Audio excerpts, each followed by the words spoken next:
Hezbollah ইসরায়েলের ভেতরে গত কয়েক মাস ধরে দিনে ১০০টি করে ক্ষেপণাস্ত্র ছুটছে। সংগঠনটির সামরিক সক্ষমতা সম্পর্কে স্পষ্ট ধারণা পাওয়া যাচ্ছে, কিন্তু তাদের শত্রুপক্ষ ইসরায়েলের জন্য এখানে বার্তা কি? ইসরায়েলের সামরিক সক্ষমতা এরই মাঝেই বোঝা হয়ে গেছে সবার, আর তিতা সত্যটিও উচ্চারিত হয়েছে। ইসরায়েলি শাসক গোষ্ঠীর জন্য নির্মম সত্যটি বলে দিয়েছেন Israeli defence forces military intelligence ডিরেক্টরেটরের সাবেক প্রধান আমোস মালকা। ঠিক কি বলেছেন তিনি?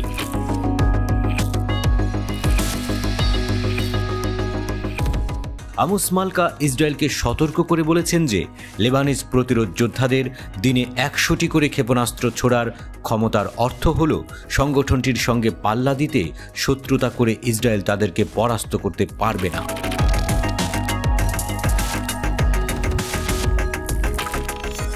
আমোস মালকার আশঙ্কা কতটা সত্য?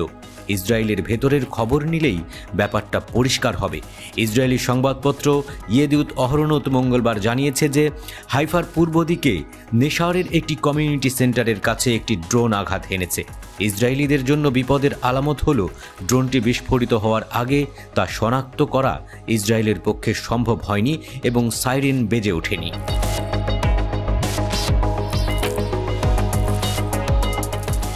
এমন ঘটনার প্রেক্ষিতে ইসরায়েলি দখলদার বাহিনী বলেছে যে ড্রোনটি আঘাত করার আগে সাইরেন কেন বাজেনি তার কারণগুলো তারা তদন্ত করছে।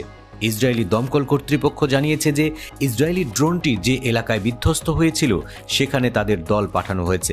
এদিকে ইসরায়েলের আকাশে লেবানন থেকে ছোড়া একটি ড্রোনের ভিডিও মঙ্গলবার সকালে সোশ্যাল মিডিয়ায় ভাইরাল হয়ে গেছে। তারপরেই এই হইচই লেগেছে, কিন্তু যা হওয়ার তা হয়েই গেছে।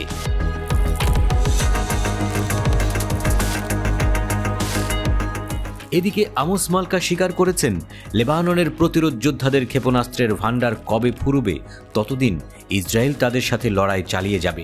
ইহুদি রাষ্ট্রটি এমন কৌশলে ভর করে প্রতিরোধ সংগঠনটিকে নির্মূল করতে পারবে না, কারণ প্রতিরোধ গোষ্ঠীটি কয়েক মাস ধরে প্রতিদিন ১০০টি রকেট নিক্ষেপ করার ক্ষমতা রাখে।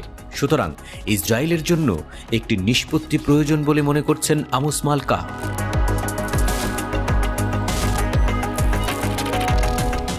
চ্যানেল 7-এর একটি সাক্ষাৎকারে লেবাননের সীমান্ত বন্দোবস্ত সংক্রান্ত চলমান পরিস্থিতি নিয়ে আলোচনার বিষয়ে মালকা মন্তব্য করেছেন, উত্তরাঞ্চল নিয়ে ইসরায়েল একটি চুক্তির খুব কাছাকাছি রয়েছে।